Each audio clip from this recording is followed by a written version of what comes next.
Awesome. Oh, there you go. Sorry. So my name is Zoe. I am a third year PhD student in my general kind of life, but I also volunteer as an ambassador for BEAT. And today I'm going to be talking to you about my experience of suffering with an eating disorder and recovering from those eating disorders, but also especially attuned to my journey through sport, because it was through sport that I found that kind of inspiration to kind of recover fully. So prepare yourselves, because I've kind of tried to play like eating disorder bingo, where I try to like get every single one off.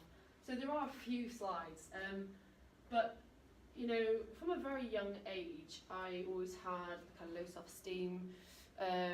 Like I knew from people around me that I was overweight, and people made that very clear. Even adults, you know, you remember, like I remember being like 7, and like all I wanted for my birthday was to be thin.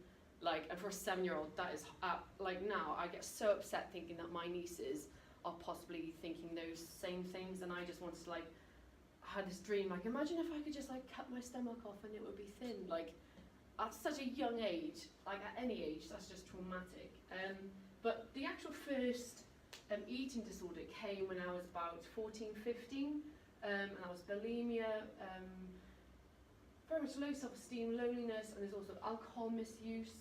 And there was no decision to do it, it just kind of happened. Like I was just bored, I was alone at home, so I just ate some stuff and then brought it back up. I don't even know where I learned the ability to actually do that. So no doubt it's probably from like a social media kind of program, really interesting. But importantly, it wasn't just a phase. I think, especially in this time, you know, becoming a teenager or a young adult, I think a lot of people think you're doing things to do like attention seeking or something like that. And it definitely wasn't. And I mean, you can see from some of these quotes here as well, you know, these are my teachers that told me this. So not big old Zoe, I accidentally fell on my friend, and so the teacher thought it was appropriate to basically have a go at me that I was bigger. And my secondary school PE teacher, you look like a beached whale, when I was sitting down waiting for tennis to begin. And I quite like this concept here, sticks and stones may break my bones, but words can do permanent damage, because I was never you know, physically hurt, never physically bullied. It was just a lot of, you know, kind of mental things. And my family, I think, maybe knew to an extent, because you could kind of smell in the bathroom and there might be a bit of like residue, but there was no treatment, because, I mean, I didn't even know what this thing was, and I don't think they did either. So that lasted about 4 to 6 months. And I recovered on my own because I didn't know what it was, didn't know what an eating disorder was, and I also didn't know of any services in the area. You know, that stopped. A few years gone by, still terrible low self-esteem, lots of issues on self-confidence, and then I developed my next eating disorder when I was about 19. And as Joe was saying earlier on, it's really difficult to kind of pinpoint what the actual cause of the eating disorder was, or any eating disorder was, because there were a few different things. So mine was Ednos with anorexic tendencies. It was sports related, so I wanted to do mixed martial arts, and I thought to be a good mixed martial artist you had to be thinner. Like there's a whole pressure around weight classes in mixed martial arts, like people purposefully dehydrate, they don't eat, they don't drink. But so I didn't really do this in a safe way, and it just like kind of turned into this weird cycle. And then also at the time I was in an abusive relationship, there was a lot of stress, and then there was a lot of self-harm with uni, so my mind, I think, was just absolutely all over the place, didn't know how to cope.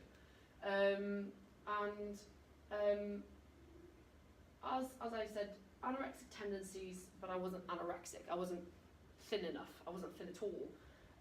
So there was excessive exercising, I was scared of food regimes. Like my whole body ached, my hands hurt, I was cold all the time, I was nearly passing out, falling asleep in classes at like 1 o'clock in the afternoon. And I think there's a big important issue here around weight and health. So this huge misconception of like BMI, and you know, I thought if I could get to that, that would mean I'm healthy. But equally, I didn't think I was ill enough because I wasn't anorexic. So that kind of carried on and spiraled, and I didn't go to anyone either. And when you're in an abusive relationship, you kind of often sever the ties to everyone around you, and you end up relying on that person because they kind of, for me anyway, he was kind of like the one I wanted to please. Like it was very psychological abuse, so everything, my kind of world kind of centered around him in this really strange way. So I didn't get any help. My family didn't really know what was going on either. No one, of course, knew about their abusive relationship because at the time I didn't realise it was abusive either. So I just kind of recovered on my own again. You know, really difficult. And then I had kind of a nice period for a few months where I didn't have an eating disorder. But again, I didn't get any help. So then my next eating disorder, again, bulimia, came back. And this was after I had broken up with the abusive partner. And this wasn't at all to do with body image or weight. It was like I just felt nothing. I was alone because the only person I kind of talked to and related to was gone. Depressed, stress, again, self-harm, and all those kind of psychological abusive comments kind of circling my head. And again, I didn't think I was ill or worthy enough to get help, I think, at this point. You can't see here, but it says you are nothing. That's I just felt absolutely worthless. And Can I ask you a question? Yeah. Why didn't you think you were worthy enough? A typical psychologist question. I guess in terms of worthy enough to get help, for one, because I wasn't anorexic, because I wasn't thin. And two, I guess it was kind of those thoughts around, so he would belittle me about my eating disorder behaviours. So there was one instance where I started crying, 'cause the stress of the fact that I ate an apple, and he basically told me that I was a stupid bitch and stuff like that. So like it's all those you know, those really little things. And I think what I learnt and experienced in that relationship was to have no voice, and that affected me academically at university as well. So I can reflect on that now because I'm still recovering from that. So being afraid to put your hand up and say something because you're scared of being wrong, and yeah, it was just really belittling. Like I didn't get treated like a human being, kind of thing. So yeah, it was like I just had no confidence and no sense of self, and I was kind of completely lost. But I kind of overcame that with the help of a new partner at the time, because then I kind of talked to him a little bit about it, so that was really useful. But then, you know, I had two or 3 years not having an eating disorder, but very much still, you know, very low self-esteem, not liking the way I looked at all. And then there was an incident with the ex-partner, and I had to tell the police, I had to tell my parents, because I was scared for my life. You know, he followed me to work, followed me to my other work, and he was a very dangerous person, not just to myself, he was a danger to kind of society. So that awareness of the abusive relationship really, really was a major impact on my mental health. Because then you've got all these things around, you know, if you've got your blame, you're like, why didn't I get out of it? Why didn't I recognise it? Are you stupid? All these kind of things. So at this point, I knew I didn't want to go back to being bulimic again. So I kind of tried my hardest not to. So it became more like binge eating. But then you still got that stress because you still want to purge, but you don't, because you know you're going to get into that alley of that behaviour again. So really complicated. So it was really difficult to process thoughts around food, because I had so many experiences of not eating enough, eating too much, and it was really hard to know kind of which way to cope. But and I did go and get counselling by the university, not for the eating disorder, because I still didn't really think it was that bad, because I wasn't underweight, But it was then I began to start talking about my experiences, which really helped. But I just wanted to say kind of some of the problems around expectations and assumptions around eating disorders, which I think kind of blocked my pathway to getting help. You know, besides the fact that you don't get really any awareness of, I didn't get any awareness of mental health or eating disorders when you're in school. So definitely the misconceptions around what the ill body is and what the healthy body is, and also what a serious eating disorder is. I mean, you still hear it now, you know. I thought I didn't have an eating disorder because I wasn't anorexic. I've had friends come up to me and say, you know, I don't think I had an eating disorder because I wasn't anorexic. I was like, but it is an eating disorder, and it's very serious. But this is a poem that I really related to, especially when I studied with EDNOS. And it's, if you develop an eating disorder when you're already thin to begin with, you go to the hospital. If you develop an eating disorder when you're not thin to begin with, you are a success story. And that's kind of how I felt. You know, I was losing weight, and because I was overweight when I started, I looked better to other people. People would comment how good I looked, and you know, I felt better for my boyfriend. And for the first time, you know, having all that low self-esteem when you're younger, suddenly you're thinner, and suddenly that means you're an amazing person, and suddenly that means you're healthy, despite the fact that I was passing out in training. And I think, you know, a really important thing to know as well is, like, I never felt ill enough, but I wanted to die every day.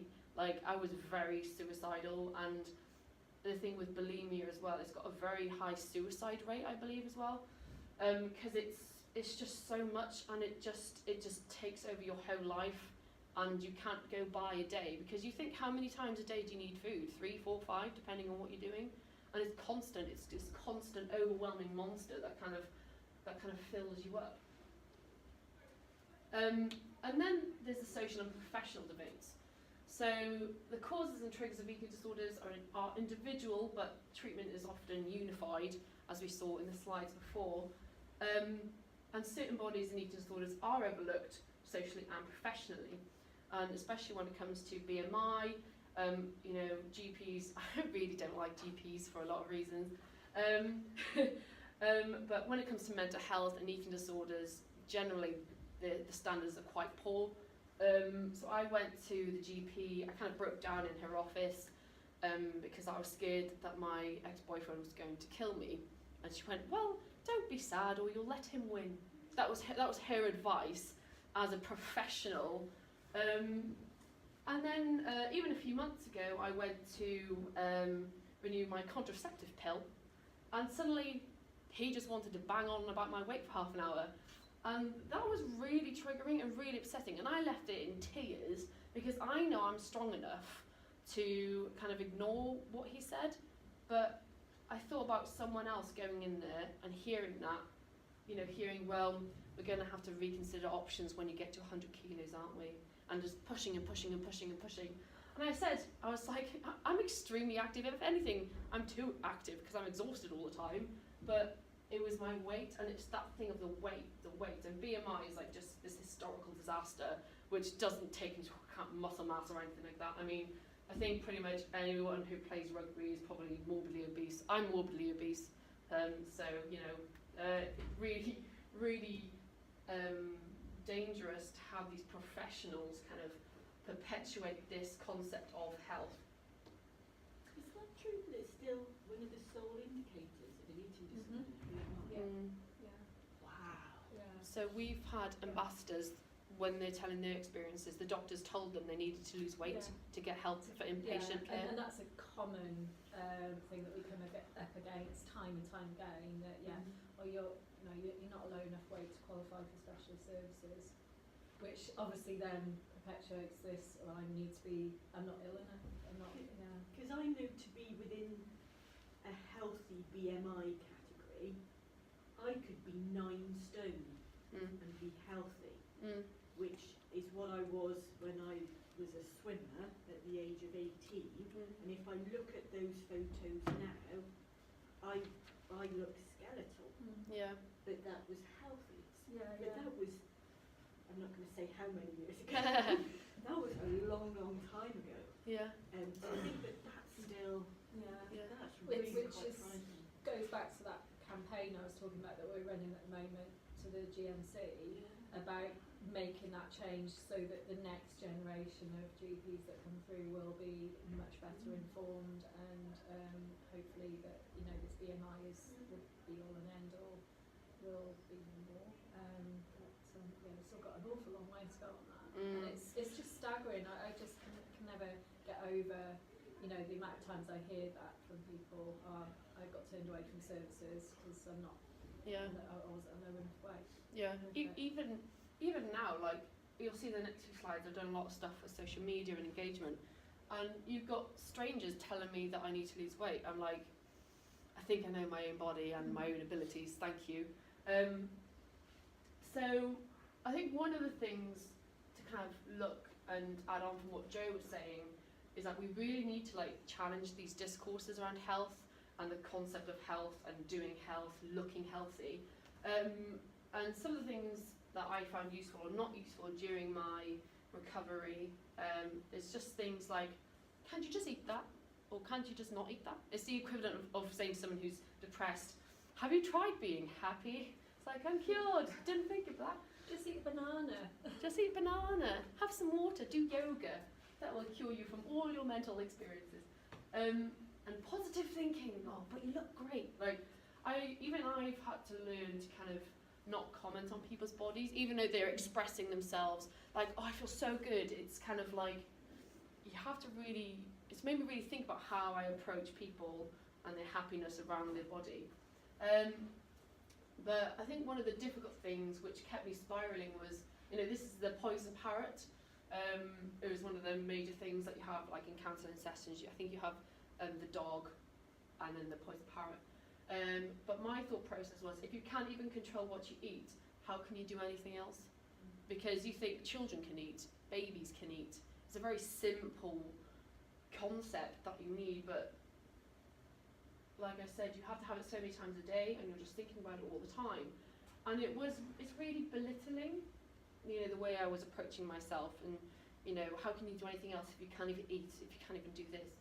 And again, you're not even that ill, or you're obviously not trying hard enough. That's kind of something people would say, people that have never experienced mental health, who kind of put this idea, oh, well, if it's in your head, you can just change it. It's like, it's the most complicated organ in the body. It controls absolutely everything. And how can you kind of say something so kind of blasé, like it's so easy to do that, when really it's very difficult. So it's things that seem very simple in every day, can be very painful and almost impossible for someone who suffers. And then these discourses around recovery actually puts more pressure and expectation on the person suffering, so they even feel even more worse when they can't just eat the banana or eat the sandwich. Which kind of, just continues this very vicious cycle. So my road to recovery was very interesting, because unfortunately at the time I didn't know what BEAT was, which is why I tried to do as much talks as possible so everyone knows who BEAT is and knows where to go. So, you know, I did turn to my cat. I'm a cat lady, not apologising. Friends and therapy and social media. So at the time, even if it was just like a big splurgy Facebook post, because I found it too difficult to kind of talk to my mum or parents, or especially face to face.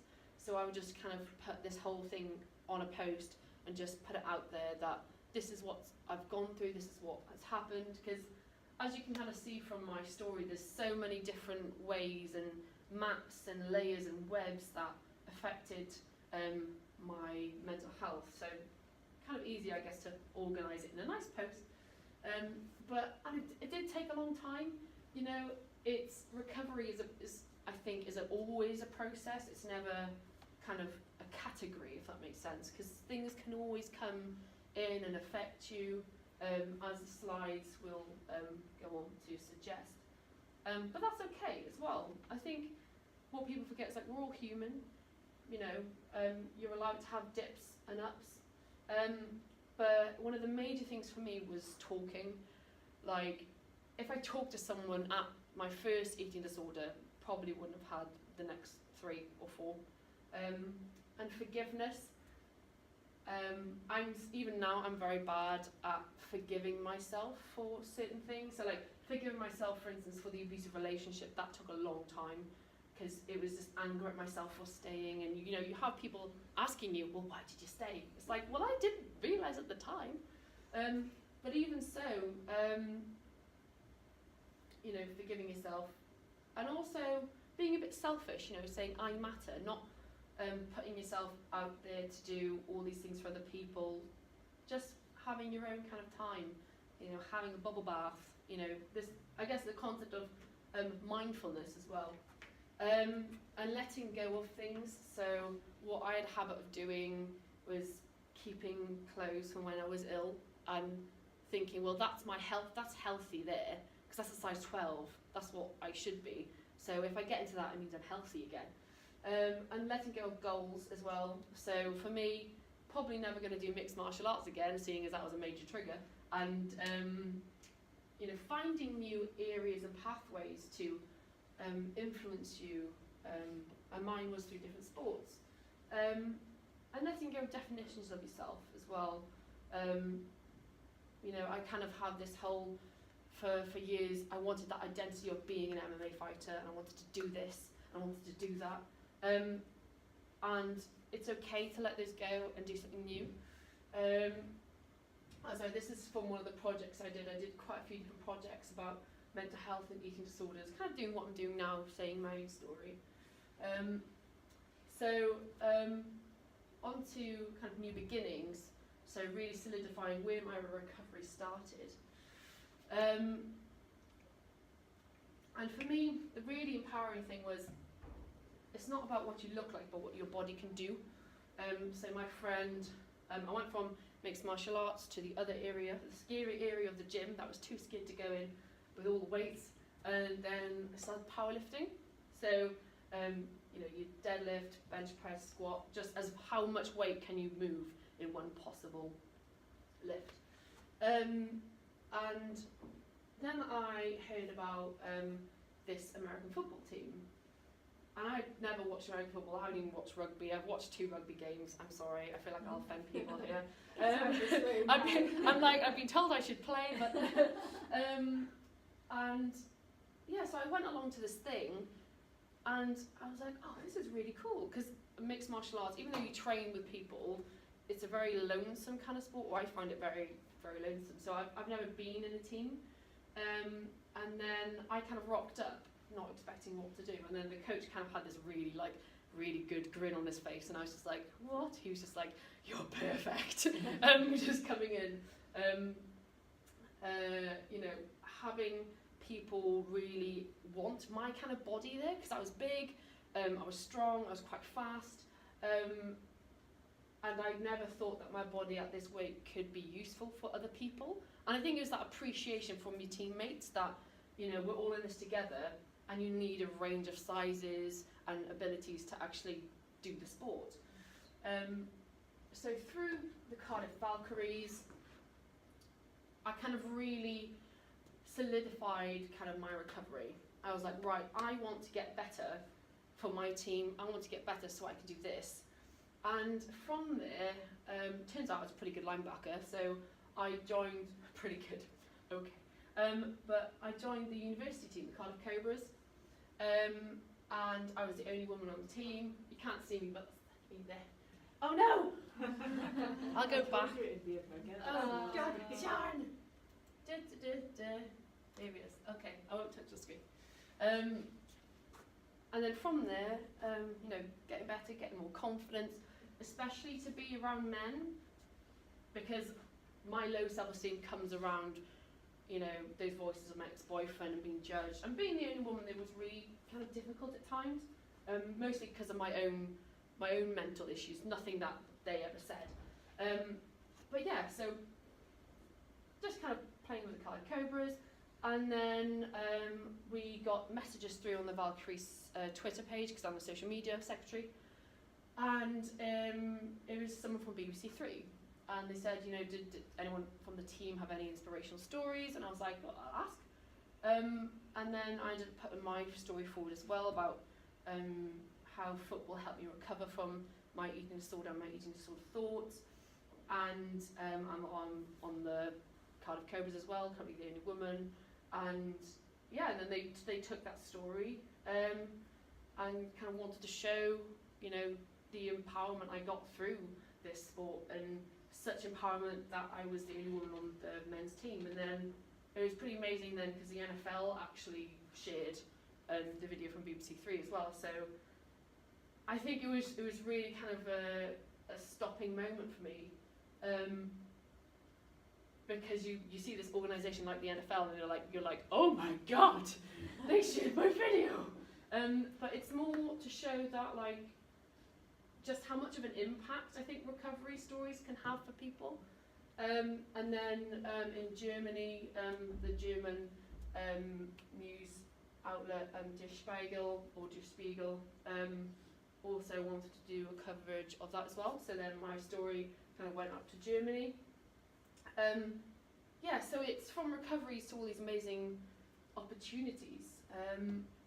And then from that confidence then, becoming captain for 14s. And I think what kind of my experience of suffering from like mental health and eating disorders in general is, I know I don't want anyone else to feel how I felt.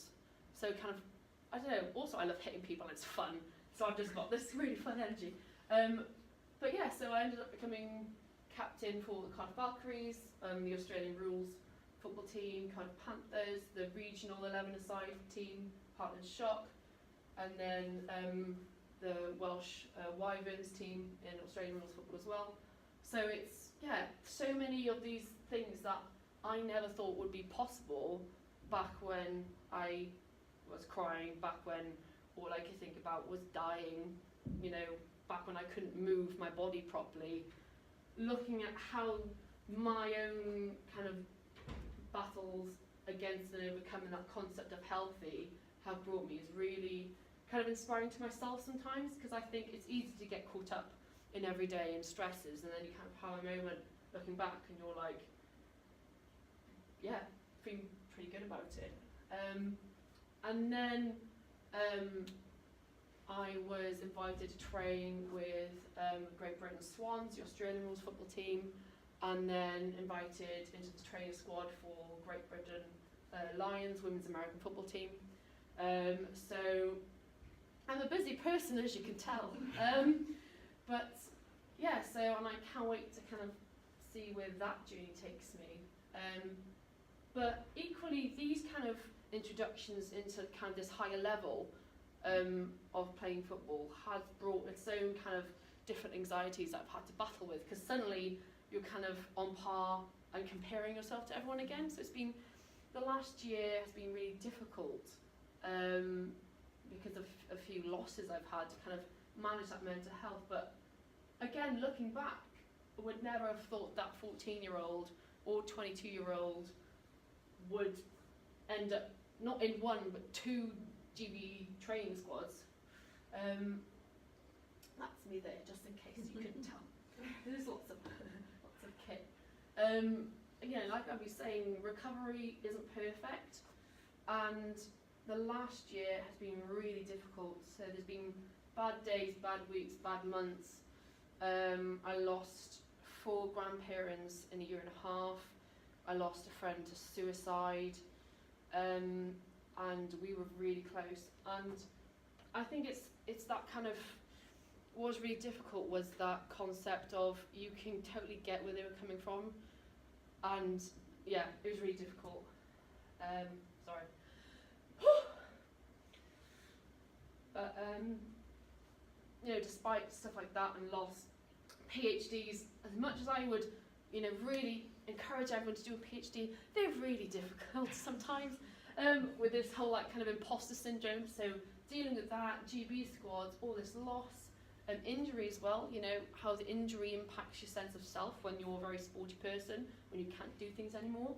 But the thing is, stuff like this won't ever go away. You're always going to have these unexpected losses or injuries or traumas. But the fact through all this I didn't relapse is just evident in itself of my recovery. And yeah, it's the things, it's how we deal with these feelings that's really the game changer. Like, I just can't believe I didn't recover and it didn't relapse in a way. Because if this happened before, you know, my recovery, I don't even know if I would still be here, because the last year there have been moments where I have been very suicidal, but I'm still here, and I'm having relapse, I'm going strong, and yeah, you can't see this, but this is from 2 years ago. So I've nearly relapsed today, but soldiered on to strength for squats, and did such and such. Yeah, desire to smash people 1, eating disorder 0, day by day. So it's kind of like, it's kind of something other than yourself when you're on a sport, especially when you're in a team, or you have a good coach, or you have good people that you train with. And you know, especially over the last year, that's what kept pushing me, because I was like, you know, they need you safe, they need you well, they need you to make massive gains. Yeah, the goal is still challenging misconceptions about the body, and it's not what the body looks like, but the performance. And despite, you know, sometimes my sense of imposter syndrome, whether it's in the GB squads, whether it's in my PhD, no one can ever take how far you come. You know, it's evident in the fact that you're there and you deserve to be there. So yeah, it's through sport that I recovered, and it's through sport that I kind of continue. So yeah, just to recap, so my experiences, there were definitely a range of eating disorders and a range of triggers, and there's no right way to have an eating disorder, and recovery is also few and far between, but there's eventual stability with the particular methods that I mentioned. And I especially like this because this is so evident over the last year or so. It's not, you know, this pristine line where you just kind of achieve these stages. It's up, down, all around, but the important thing is just to keep going, just keep pushing, and you'll get there. And yeah, there's no one type of body or person that suffers with an eating disorder.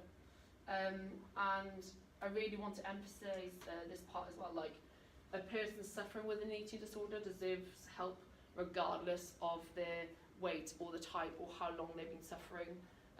Whether it's a few months, 1 month, years, it's never too late, and it's always worth remembering, you know, the thing I had to learn: you're worthy, you're worth something as a human being, as a living person. So yeah, so always get help. But yeah, and recovery is definitely possible, and that's kind of the most empowering thing, an important thing I want to kind of emphasise here. But I believe that's it. Oh, cat! Sorry, I am a cat lady. But yeah, and they can be beaten. So thank you.